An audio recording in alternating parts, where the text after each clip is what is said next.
Welcome back to the afternoon session of the summit. I hope you all had a good lunch and great discussions in the breakout sessions earlier. We will now move to our first panel for the afternoon, the global business connections and mobility in the new normal, where we shall discuss moving from pandemic to endemic, healthcare strategies to revive the economy, vaccine diplomacy, digital passports and vaccination strategies, international trade for the uplifting of restrictions for sectors across healthcare, airlines, MICE and tourism. Our panellists this afternoon include the President of the European Chamber of Commerce, Mr. Federico Donato, CEO, Public Policy Advisor Asia, Mr. Pushpanathan Sundram, Senior Advisor McClarty Associates, Mr. Steve Oaken, Associate Partner Lee & Lee Taiwan, Ms. Catherine Zhuang. Leading this will be our moderator, Mr. Victor Tay. Victor Tay is the Governing Council and CEO of China-Asean Business Alliance. Concurrently, he is also the Global CEO of Global Catalyst Advisory and MD of Stout Investment Banking, which is ranked by Refinitiv in the US as #1 and 2nd globally. Victor is based out of Stout's Singapore office and focusing on Southeast Asia. His areas of expertise include corporate strategy development, market entry and expansion strategy, direct investment, M&A and transaction support. Victor is an Executive Fellow of NUS, lectures at the Civil Services College International and speaks regularly to the regional media on various topics such as trends, business issues, innovation, growth strategies, market expansions and M&A. He is a scholarship recipient at the University of Oxford EMBA program. Over to you, Victor. Hi, good afternoon, everyone, and welcome back to the RHT Kaba Summit. And since morning, we actually have seen the three ambassadors and also at the plenary session talking about the COVID backdrop, the US-China trade war, and also in terms of what are opportunities. And earlier panel actually spoke about supply chain resilience and as well as moving forward, what are the areas for focus. And I guess for this panel, the title itself may not have been doing much justice, but you could see that the topics that we are talking about is comprehensive. Very much, I think we are living in a context of a COVID situation and at a bigger backdrop of course, there's a US-China tension, but nonetheless, there are opportunities as well. And very much, I think we spoke about vaccine diplomacy, very much in ASEAN, and I guess many of you coming from China and ASEAN here, there have been vaccination rate, vaccine policies here, and we could see some of them are moving from pandemic, vaccination rate, high accelerator rate, and next we are actually, like in Singapore, looking at endemics. But nonetheless, in here, we also want to explore within here, what are the sectors moving forward and reimagining? And I guess for this particular panel as well, it's about a reimagination about what is possible moving forward. And here it is, what are the sectors, what are the government policies, how would international mobilities and also business meetings, transaction be, and how are certain sectors will be moving forward for the next 3, 5, or even 10 years. Right, and together with me, I think that's been introduced by the MC, we had experts coming from various angles. From, I think we had Nathan, who comes from the ASEAN, also China-ASEAN Business Association as well. He's actually the vice president here. Right. So before I go into Nathan to ask him about what he, maybe give us an overview over what ASEAN vaccine diplomacy, in terms of its policies, and also some of the regulations, etc. Perhaps we'll get some of the audience here to participate. If we can actually flesh out the poll, you'll see on the screen the poll here from surviving to thriving, global business connection and mobility in the new normal, right? Every one of you could participate and put in your comments here. It's a free-flow writing, and in here, use your QR code, key that in. I would like to hear from you. What you feel is this looking forward, gazing at this crystal ball, right? Looking forward in the next 3 to 5 or even 10 years. What do you think this new normal will be? How will life be? How will business be? How will industry be? And how will the government be, right? So if you could key in the QR code, if not, click on the URL, and we're going to pause here for 1 minute so that you can actually try to get access to this. And right after this, we'll actually go into our esteemed panelists to discuss this. And today's session, later on, I'll talk about, we had perspective from ASEAN, from China, and we had also from Europe, and that's where President of European Chamber of Commerce is with us, and also from the U.S. ASEAN perspective too, which one of the panelists used to be Governor of the U.S. Chamber of Commerce, and also from the advisory point of view. And we also then will have our speaker coming from East Asia and be able to tell us about in East Asia there are zero COVID policies too, right? So therefore in here, if you could be accessing to this QR code and clicking in, do feel free to key in your comments on this, and we'll be using your comments as a conversational point as well, and as well as Q&A. Right, so with this, if all of you have been accessing it through QR code and the URL, if it is fine, we will then transit to Nathan, right? Yes, Nathan, perhaps give us an overview, especially that with Asia Policies Advisor, right? What is the current context of the ASEAN vaccine policies, the diplomacy part of things, and also in terms of the overall coverage? Yes, Nathan, please. Thank you, Victor. So it's a pleasure to be at this meeting. Let me just start off with the situation in ASEAN. So as you know, that ASEAN was affected by SARS in 2003, and that was a very steep learning curve for them. Then in fact, they set up a number of networks to address future pandemic, and that is actually helping the region. For example, they have a network for public health emergencies, ASEAN Risk Assessment and Risk Communication Center, and even ASEAN +3 Rice Reserve.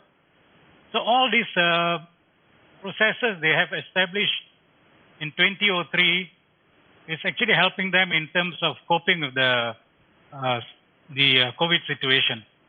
But one thing is missing, I would say, is the critical stockpile of essential medicines. So perhaps this is something that ASEAN will have to look at.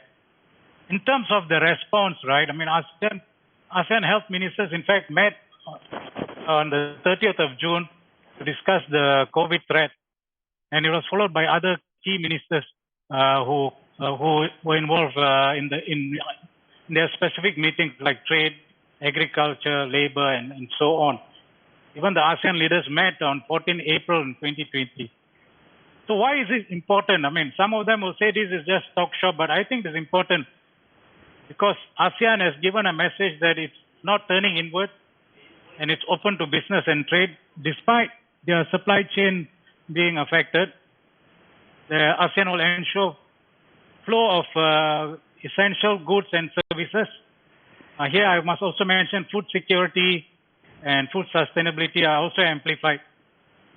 And of course, ASEAN wants to show that its productive capacity will be maintained and it will minimize any disruption. And it's willing to cooperate with the international community in terms of combating COVID-19. Now, in terms of what they have done so far, so they have set up an ASEAN COVID fund. The purpose is to purchase vaccine and contribute to the region's vaccination effort, especially those less developed countries of ASEAN. Now the region is also pushing for the early entry of the Regional Comprehensive Economic Partnership Agreement by 2020 January. We have also, developed an ASEAN Digital Master Plan 2025. So this is another way of building capacity for ASEAN to tap on digital technology, which is going to be important and which I will touch on. Another area they've worked on is the ASEAN Travel Corridor Arrangement Framework. to facilitate trade around the region, as the region also prioritizes public health and safety. Here, I think things like air travel pass, fast lane, and reciprocal green lane, looking at the quarantine number of days, testing as well as access to vaccination. So these are some of the areas probably this framework will touch. Of course, the region is also having its ASEAN Comprehensive Economic Recovery Framework. So we are not waiting for the recovery to happen. So ASEAN is already preparing for the recovery. I think it's a good sign and something that business welcome.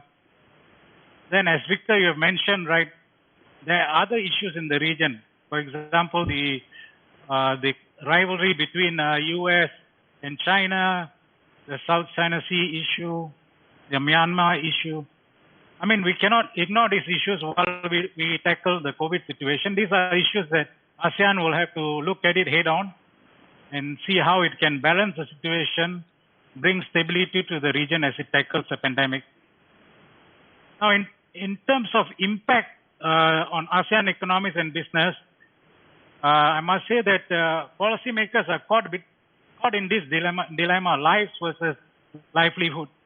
So which should come first? I think they're trying to balance this, and that's why you see sometimes their policies are, are incremental and moving up and down. But I think what is in their mind is lives versus livelihoods.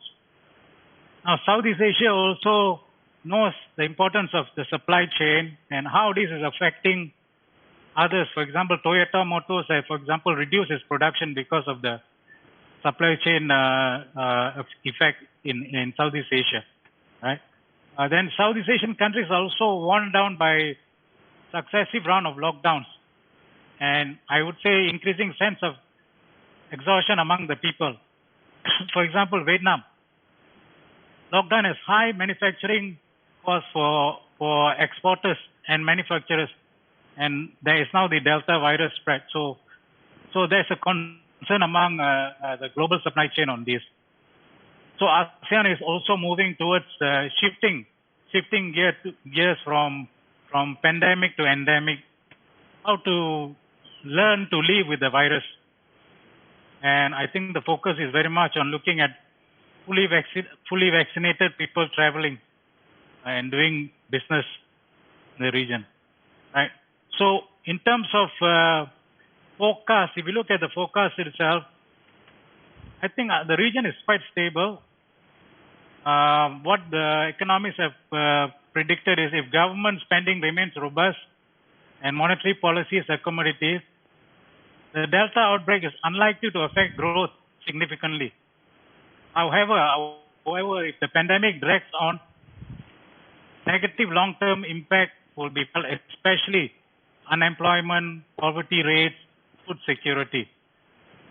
So Asian Development Bank has actually only marginally downgraded the growth outlook for 2021 from 4.4% to 4%. I think they have taken on board the fact that most of the ASEAN countries are achieving strong growth in the second quarter of 2021. So after negative or flat growth in the first quarter on a year-on-year basis. Now, if you look at Malaysia also, Malaysia is registering a growth of 6.1%, Philippines 11.8%, Singapore 14.7%, Thailand, because of the tourism impact, 7.5%, and Indonesia actually 7.11%. And if you look at Vietnam, it's the only country I would say that not been affected by the recession. So in a sense, I mean, their growth is also looking quite good. So I would say based on the current forecast, right? I mean, if the situation doesn't get worse, I think the ASEAN region will likely to recover. But I must agree with you, Victor, that, this will require embracing the new normal, not only from the business, but also from the government. From the government perspective, I think the acceleration of digital technology is going to be important. I would see it as a silver lining in addressing the challenges posed by COVID-19 pandemic. And this is not new. I mean, before the COVID already, we've been looking at that, but I would say the COVID has amplified it. So, I mean, I can touch on this later, but if you want, I can also touch on this now. I don't know whether I'm taking too much time. Yes, we will, just for a while, a huge coverage by Nathan. I think that's great. Nathan spoke about the ASEAN Comprehensive Recovery Rate framework, and that covers the entire region, 10 countries. And he basically highlighted about how the various impact, the vaccination rate. We saw, even like looking at our neighboring country, Malaysia was vaccinating at 500,000 per day rate.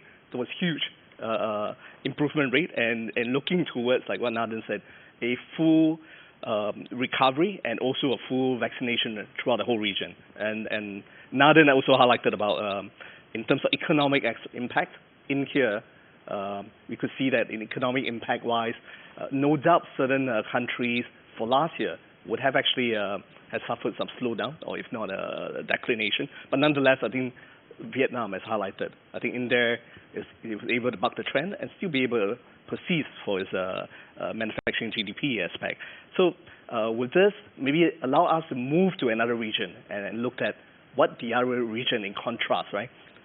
Together with us, we had Federico, and Federico basically President, European Chamber of Commerce, and also I think similar to ASEAN, a economic bloc.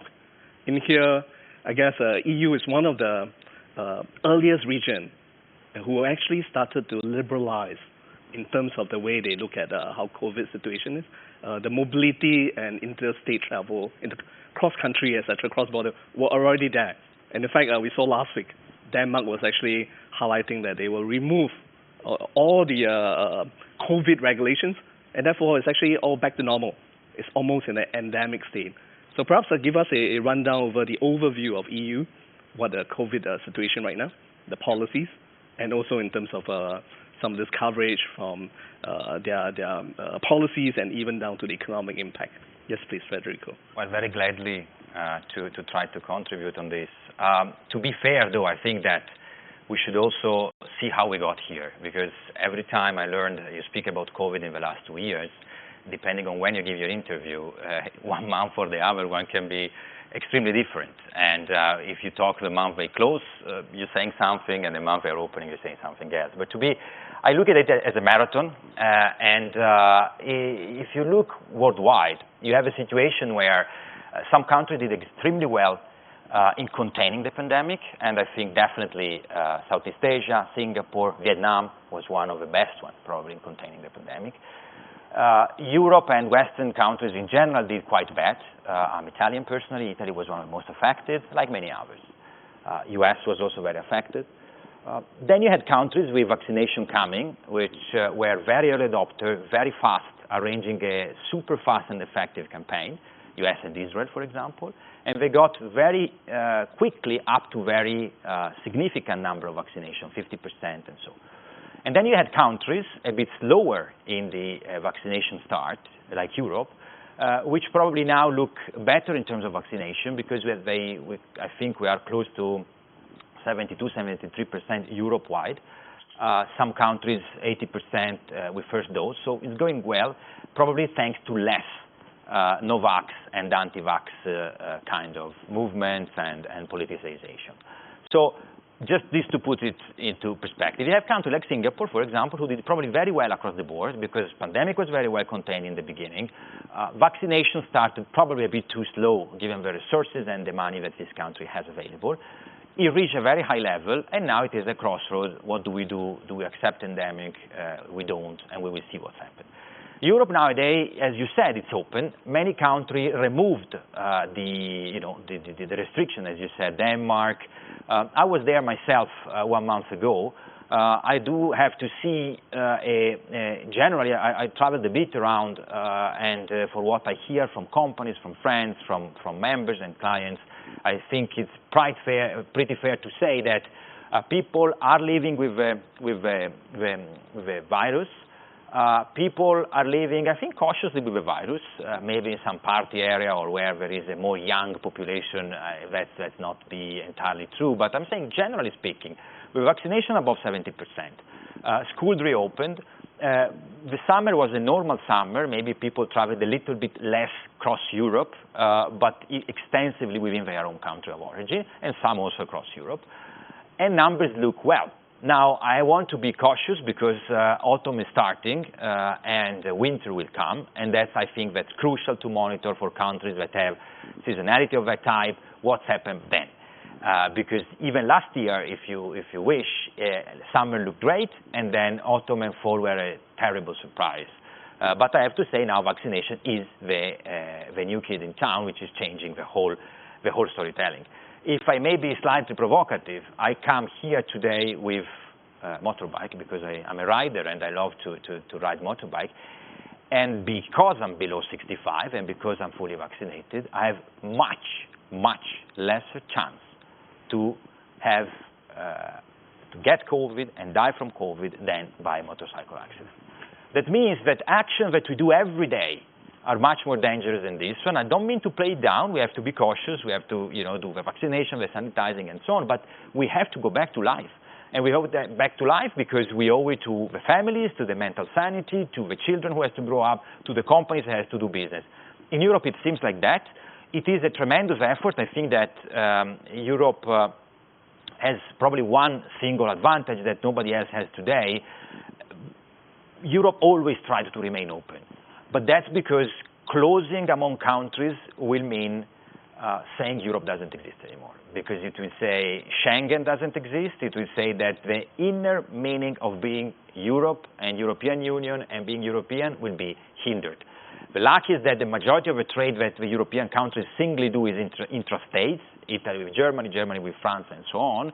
And so that's held because it is about the DNA, even if you can be more pro-integration, more or less pro-integration, but it's a matter of fact that Schengen is the foundation of Europe. Saying we don't travel among countries, it will mean Europe doesn't exist anymore. So I think that's, with this political idea in mind and what we call the Green Pass, which is this document, vaccination document, that permits you to go around, to take the train, to take the plane, to go into restaurant is required now. For some people is a big intrusion to freedom, or for some other people is actually the manifestation of freedom itself because it allows all of us not to go back again in a lockdown. So I think, in a nutshell, over 70% for a 300 million people continent, I think is quite remarkable. We started slow, but we caught up, I think. That's true quite across the board in all countries in Europe, and I'm very hopeful that this will allow us not to go back, but we, of course, have to remain vigilant and try to go ahead. Right, thanks. So 70% of the 300 million population of the EU are vaccinated? Fully vaccinated. Fully vaccinated. 72 or 73, yes. Right, and with this, I think the cross-border travel is already liberalized, and everyone had a green passport when it comes to that, right? You have to apply for green passport, and you have to be double vaccinated, and then you can go around. Yes, and life has to go back to normal, and that's what you hear from a European perspective. And I guess that brings us to the U.S. perspective of it. Steve used to be governor, president of U.S. Chamber of Commerce, and very much looking at U.S. and ASEAN relationship as well. Yes, your perspective, please. I think, so to start, you have to understand why ASEAN is so important to the United States. And there's three reasons for that. First, it's a really important market because it's a growing market. It's symbolized by the VIP countries, right? Vietnam, Indonesia, and the Philippines. Large countries with large populations, growing economies, and young countries that are going to have that demographic dividend pay off, where you're going to have people moving into the workforce, where you're going to have very unique companies created, where you're going to have a very growing middle class with a very large domestic market. So it's a great market from a business and economic perspective. From a geopolitical perspective, Southeast Asia has probably been never more important, certainly in the last 50 years or so, as a result of the U.S.-China trade tensions, and where now the focus is on having resilience in your supply chains. You're not thinking of offshoring so much as you're thinking of friendshoring, right? You want to put your supply chains where your friends are. And from a United States perspective, almost all of Southeast Asia are friends of the United States: Singapore, Malaysia, Vietnam, Indonesia, Philippines, Thailand. And so you have a place where you want to put your supply chains. And then, the biggest crisis we face as a planet is the climate crisis that's now upon us. And Malaysia and Indonesia in particular are climate superpowers. And it is really critical to work with Malaysia and Indonesia to address development while you are trying to save the planet at the same time. That is why intrinsically Southeast Asia is so important to the United States. It's why Vice President Harris was just here. And you want to see more business engagement in the era of COVID coming here. But the problem is there is too much risk in the system to do business travel yet. You can have all the vaccine passports that you want, but if you have a CEO or a global leader, regional leader of a company coming to Singapore, coming to any other country, and then all of a sudden they get grounded for 2 weeks because they've contact traced and come into contact with somebody else, they can't take that risk that they're going to be away from their home market for 2 weeks. So it's not just about the PCR tests. It's not just about the vaccine passports. It's ensuring that you can have the health of people protected, the health of the citizens of the country you're visiting protected, while your business remains protected. And until we find that balance, you aren't going to see the type of travel that would be occurring because of the uncertainty around future COVID restrictions, not necessarily what you have in place today. So thanks very much. So we understand why U.S. had actually looked at ASEAN, a economic bloc that's in terms of supply chain of essential importance, and also understand that in terms of foreign direct investment into Asia, ASEAN itself is the largest investment from U.S. And in this case, it almost eclipses the second largest, which is Japan, by almost 3 times, right? In this case, and at the same time, the entire ASEAN here is a maritime silk route with connectivity where I think million barrels of oil, energy actually flows through here. So it's a critical sector. And on that point, but this is the view of the United States. It's also the view of China, right? So as China becomes much more difficult to invest in the United States because of rules on restricting foreign investment or technology restrictions or listing restrictions, then Southeast Asia becomes a much more important market for China, for Chinese investment, for Chinese companies. So ASEAN is really in the position, probably globally, to benefit from the U.S.-China trade tensions, to benefit from the economic and climate crises that we face today. But the question is, can ASEAN and its individual member states put together the types of policies that will enable them to leverage that opportunity as much as they possibly can? Yes, and that's a session topic about ASEAN being the number one production base, and also at the same time being the demand base as well as a common market. So in this case, as we talk about China and also in terms of Asia, I think maybe that brings us to Catherine. Catherine comes from Taiwan, and therefore, by itself, I think East Asia has a different policy when it comes to COVID. We saw from China, Hong Kong, Macau, and even in Taiwan as well, 0% tolerance for COVID, and in this case, rather stringent, and have been great performing in terms of the COVID infection rate since last year till now, right? So maybe Catherine, give us a bit of rundown of what's happening in Taiwan and if possible in East Asia as well. Yeah, Catherine, please. Catherine, your microphone, you may want to enable it. Thank you. Yeah, we can hear you now. It is very nice to hear the aspects from the other very important regions. And Taiwan is a rather small region. So I will share our special example with the audiences. So I have prepared the slides. So, oh yes, thank you for putting this alive. So I would like to say that Taiwan is a special example in this COVID situation. As we all know that starting from 2020, the COVID situation is quite severe.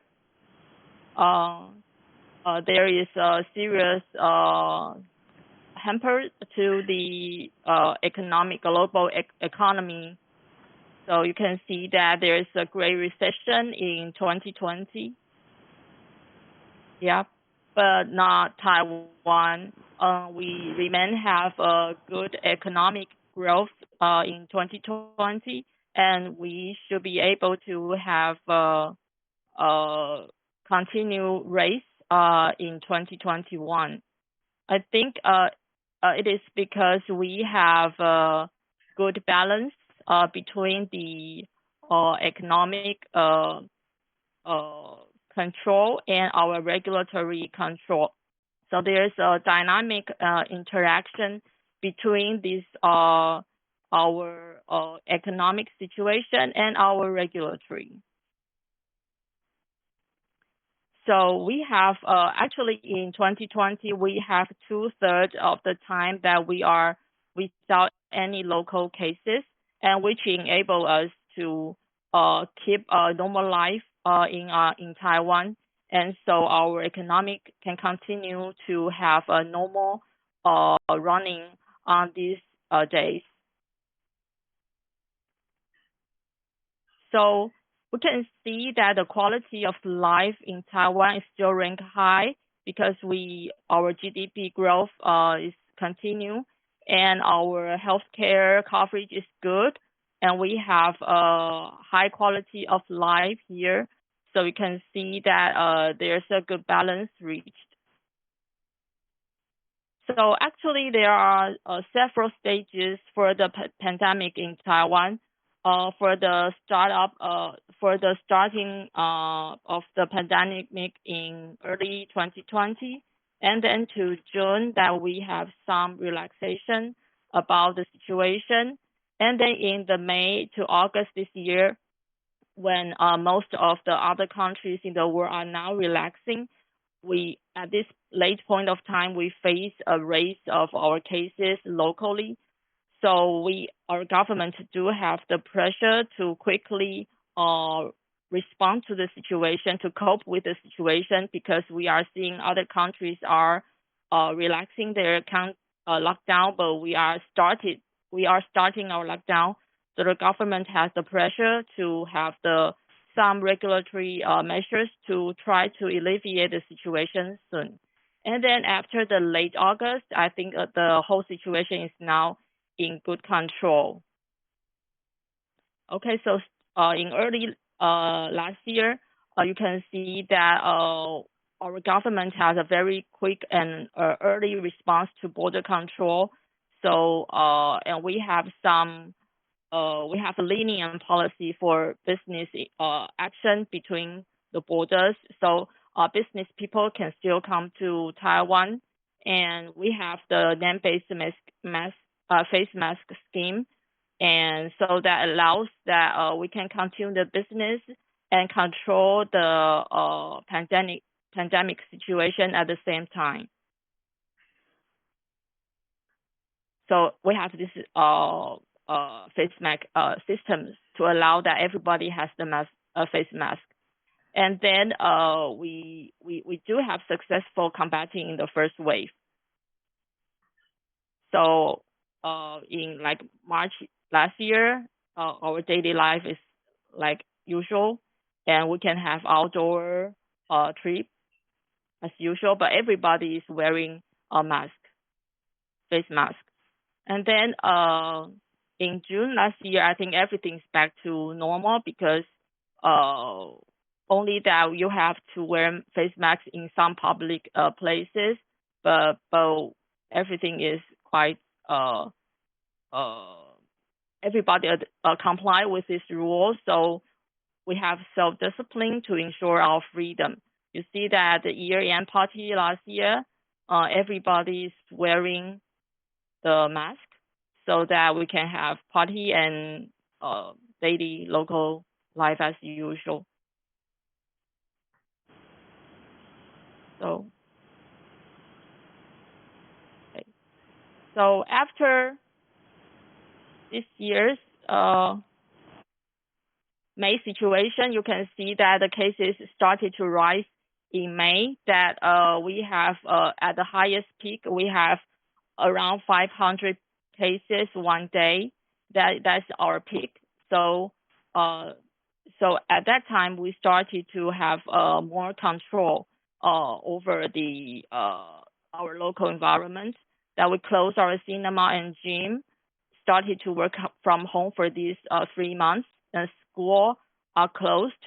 And but actually we have our daily life is not impact so much because other than the above, we can still go to the stores and have normal life. And to cope with the business needs and the local health needs, the government has quickly responding to the needs of the people. For example, originally telemedicine is prohibited in Taiwan, and the government quickly relaxing relevant rules in May. And actually, although the digital mechanism is not new, but we do have rare remote hearings. But the authority also published the remote hearing rules in early June to cope with the situation quickly. I would say that the government tried to quickly respond to the situation in May and June. So there are high compliance of our outdoor masks. So everybody obey the rules. So now we can see that in the past, you can see that from 2020 there are low cases, and we have a high peak in May and June, and then because we are able to control it well, so now we are back to almost 0 cases per day. So so we are now soon back to normal. So I would like to say that because there are you have to sacrifice something to have this business can be well developed. So we do need to sacrifice some of the freedom, but we are able to maintain our business. So that you can see that through this table that we are still having many people coming to Taiwan to do business through this our airport's records. So so I would like to say that there is dynamic interaction between different situations in different countries and different era. From my short summary of the Taiwan situation, you can see that the vaccination is not that needed in 2020, and that is why that we do not have the incentive to have the vaccination early on. But since May this year, because as show the table that there is an outbreak of COVID in Taiwan since May this year, so the government has the pressure to start the vaccination after that time. So now we are now around 40% vaccination of our first dose. Considering that we started to do that in the middle of this year, I think that the coverage rate is okay. Yeah, because we catch up late. But the government is now trying their very best because they have this pressure comparing to other countries. So they are now speeding up the vaccination in Taiwan. And they have purchased a lot of vaccination. They have these agreements ready, and we have a lot of donations from other countries and COVAX that I think that it will help us to better control the situation, and so that we can maintain our business and our economic growth going forward. Yeah, that is my presentation of the Taiwan situation, the unique example for reference. Yes, thank you, Catherine. And I think that's a good rundown where Taiwan's experience is almost representative of what this East Asia is, very much driven from the government. Strong regulation has been highlighted, and within here, vaccination mandatory, and which after they move into even changing regulation is highlighted, telemedicine, and even down to schools and all the rest, right? So in here, I think what we have seen, the first round of discussion, where we had from Europe and US, very much a more liberal, let's back to normal business so that the economy can recover. And here there's a more laissez-faire aspect, treatment to it. Whereas from East Asia, we see, I think very much from what Catherine's highlight, strong governmental policies, regulations. And here it is, a result that we see, a zero COVID situation, and I guess that's a remarkable result in some way. That brings us to the second segment that I think with this overview of the regulation, I think that's where we wanted to know what are the industry that are impacted here, and what about the economy? I guess while there are various government treatment and two different polarity, now how would economy recover from now on, and what is the what do we reimagine of certain sectors, industry, etc., and also a continuation to what Nathan just now was trying to highlight about ASEAN economy that were affected, and also some of the industry that he wanted to deep dive into. And very much digital is a key lever in here that we can rely on. Nathan. Thank you, Victor. Before I touch on that, I kind of respond to one or 2 points that were made by the panelists. I kind of agree with Steve on the part of quarantine days. So one of the problems businesses face is the number of days that you get stuck in a country, and then you can't go on with your business travel, and then it affects your work. So I think there should be some kind of reciprocal arrangement between countries on the quarantine days, and then making testing more accessible as well as vaccination more accessible. Right. So that way, I think more of them will get vaccinated, and I think business that will be good. Yeah.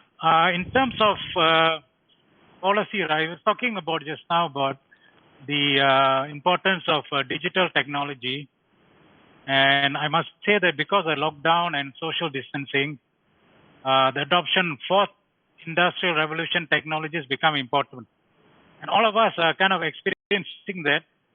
Work from home, remote learning, telemedicine, and other novel forms of service delivery. But also, the problem with this is it also creates inequality because not all countries have that kind of resources. So this will add on to the digital divide that ASEAN is facing, right, as well as in Asia. So I think as we tackle this, we also need to address the digital divide part. Now, another aspect I think is in the short run, with greater automation and robotics, I think low and middle skill jobs will be affected. So how do we, enhance the skills of this section of the population so that they can do higher skill work? But I would say in the long run, digital technology will definitely help in economic inclusion, increasing connectivity, improving agriculture income, as well as micro, small, and medium enterprises. Now, for example, smartphone would enable new type of education. I think Catherine also mentioned about telemedicine. I would say add on things like online courses, virtual classes, and so on. And then blockchain technology would increase cross-border financial transaction and logistic security. And it will even help poorer countries of Southeast Asia, which is underdeveloped. So I think there are a lot of policy options to look at. But one thing we need to prevent is the nationalistic policies of some countries. So because of the crisis, right, if you look at some countries, the bigger countries in Southeast Asia, they have some nationalistic policies in terms of tackling the pandemic, making sure that, the domestic sector is protected. But I think that need to be carefully weighed, right? I would say also in the long run, greater factor mobility will help to reduce the differences between capital labor ratios. So those countries that have lack of labor, so that if there is a freer flow of labor across the region, that will also help. In terms of companies, I can see the change already. I mean, companies are already looking at it. For example, 9 to 5 work culture. Now what we have is work anytime. Work in a corporate office to work anywhere. Right? Using company equipment to using any device. The focus is now not just inputs but outputs. And then, I think more younger population looking at not about climbing corporate ladder, but having their own ladder and climbing the ladder, right? So I see a lot of change coming in, and companies are adopting to it.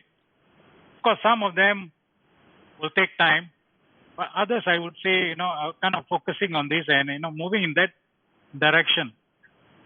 So for me, I think I would say 5 consideration as key for businesses to operate in the new normal. One, as I think Steve also mentioned, is focus on sustainability. I think investing in technology that reduces carbon emission, I think is a winning formula because climate plays an important role to create competitive advantage in the future. So those companies are going in that direction, I would say, will be able to tap the market.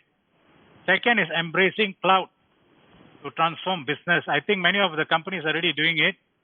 And this enables speed and scale and critical for innovation, I would say. So by 2030, there's around $1 trillion at stake. And I think those early adopters of this cloud will benefit. Third is investment in talent or natural resources. So deploy talent based on skills and not hierarchy. Fill the gaps through training and development. Develop small teams. So that would be, I would say, a winning formula. Fourth, I would say speed makes the difference. One thing the pandemic has done is make us work faster and be more agile. So I think we need to sustain the pace. So we need to invest in new collaborative technologies, anticipating demand and focusing on outcomes. Finally, I would also like to say that companies need to create a sense of purpose. I think employees are now looking to work in places where there is a sense of purpose. And I would say that they will leave if they don't find it. So people expect more than generating money for the stakeholders. So we are living in a new normal. I think these are some of the things that businesses will have to look at in the new normal. Perhaps I stop there. Yes, thanks, Nathan, for highlighting about. I think he highlighted 3 themes: digitalization, sustainability, and embracing cloud, so that there could be a more collaborative technology moving forward. And in here, he was actually alluding a lot to say, Steve, and so Steve, you just flew back from US, and very much I think digitalization has been pioneering in multiple sectors there. Maybe give us some comments on this.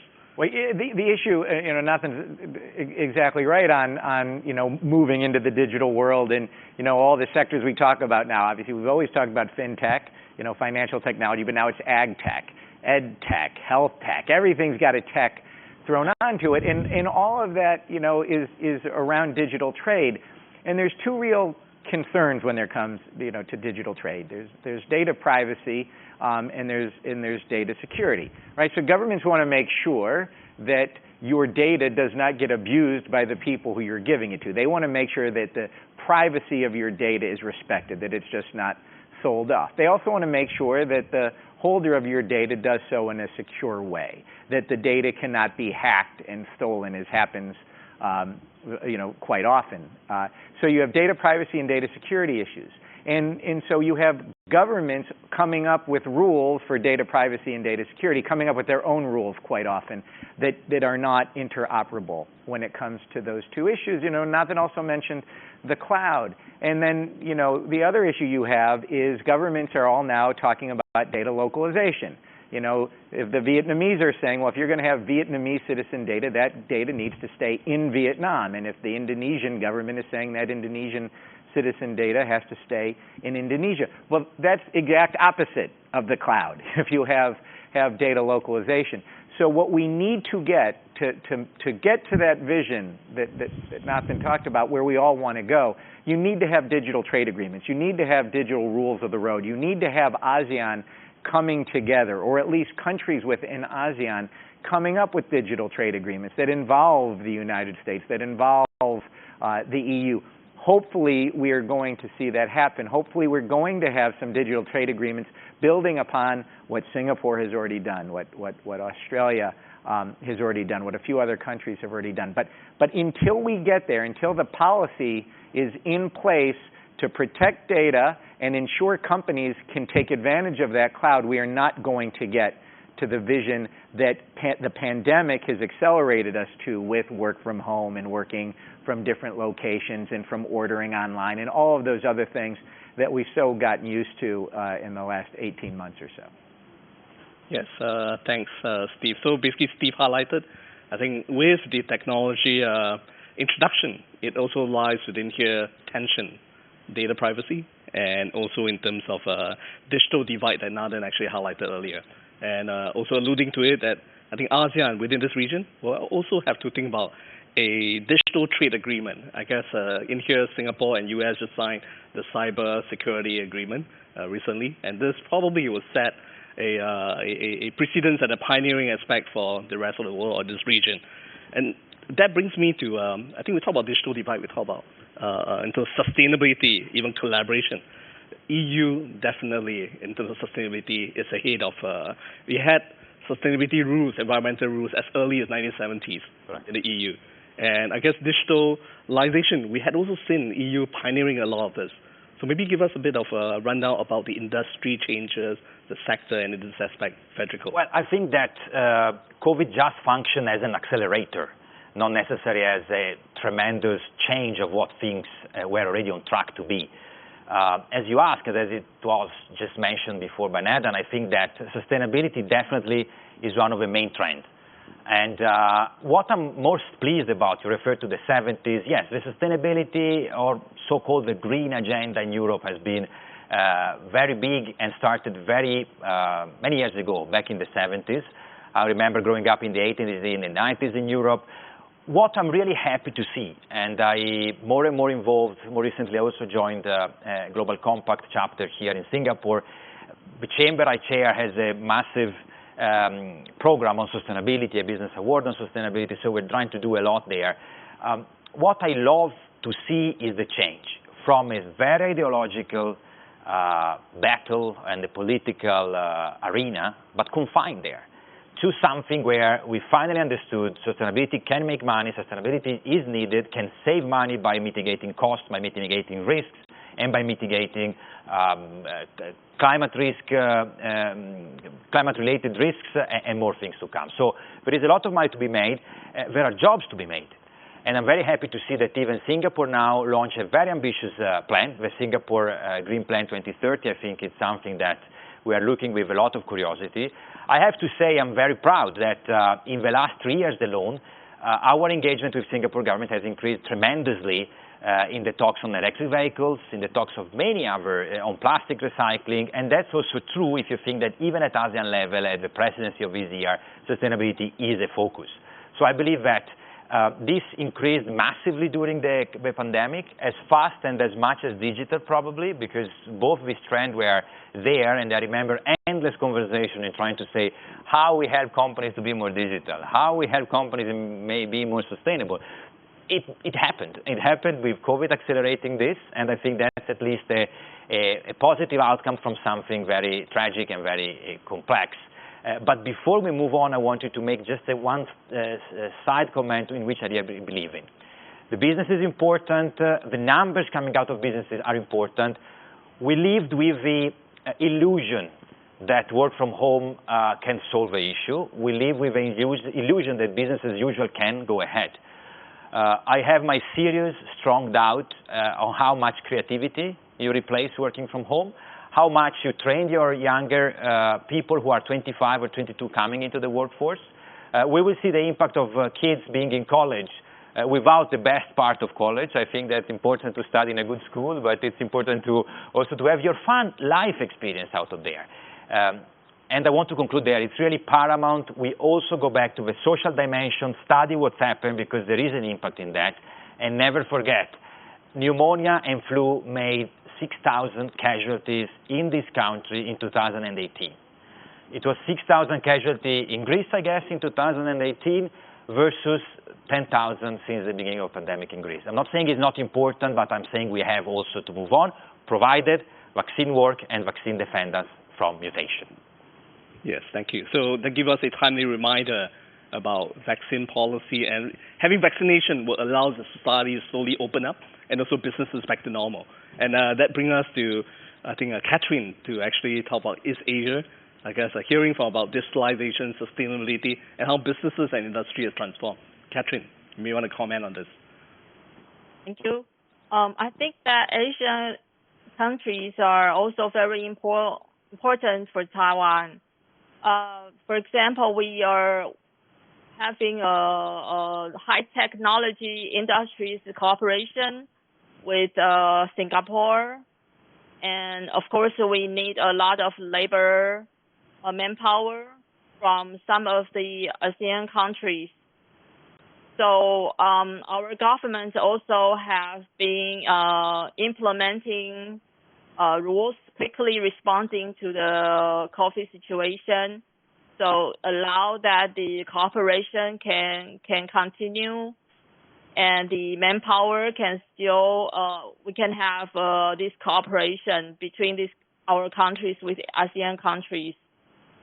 So I would also like to echo the comments of the other panelists that the digital world now is more common. So of course, in the past we can have this kind of digital communication, but now it has come to another level that is into our daily life. An example is that Mr. Sandram and I are now having a digital way to participate into this panel. So I think that overall this is a very big issue, that how we can continue our normal life with this new need from digital support and this new technical or support on regulatory and all the aspects that can allow us to have we can continue our very active cooperation and active collaboration going forward. Yep. So as you all know that we have tension, Taiwan has a tension with China. So it is really important that we can ensure the international business can continue. Yeah, so I think this is important to use all these kind of technology and cross-country agreements to allow us to combat this situation. Yeah, and that's about my comment. Yes, so thanks, Catherine, and very much we had run down from the various government policies in terms of COVID. We talked about vaccine diplomacy. We highlighted about how industry and the company had changed.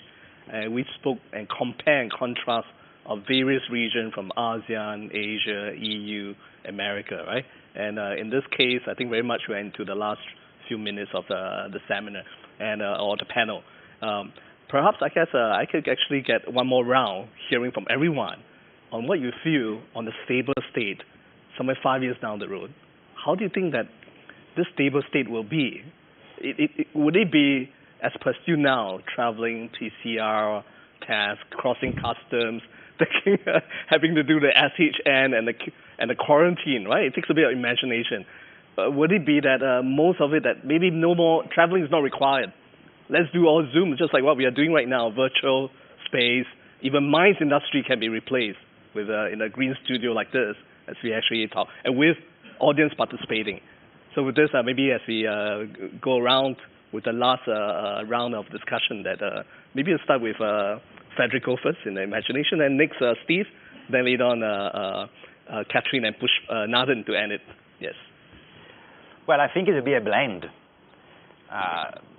Doing beautiful things like the one today, we learned that definitely some of the trips we were all making were probably useless or could have been probably replaced in better ways to use our time and our resources. But I do not believe it will be like today. Okay, of course, I don't have a crystal ball, but I think that this one, like many other things in the past, will pass. We will pass with learnings. As I said, we will accelerate on sustainable agenda, we'll accelerate on digital, and this will be the positive outcome that COVID will leave us to live with. But definitely, I really don't think you can replace social being interactions. I don't think that's possible. And I would be very scared if that's the future, especially for places like the one in which we're speaking in, because the appeal becomes immediately reduced. Because if your life, whenever you travel, become miserable, like it is between Asean and PCR tests, then you maybe want to be somewhere else. You want to be in a bigger place. You want to have, you want to be in the middle of nowhere or in front of a beach or whatever you think. But again, I don't believe that's the case.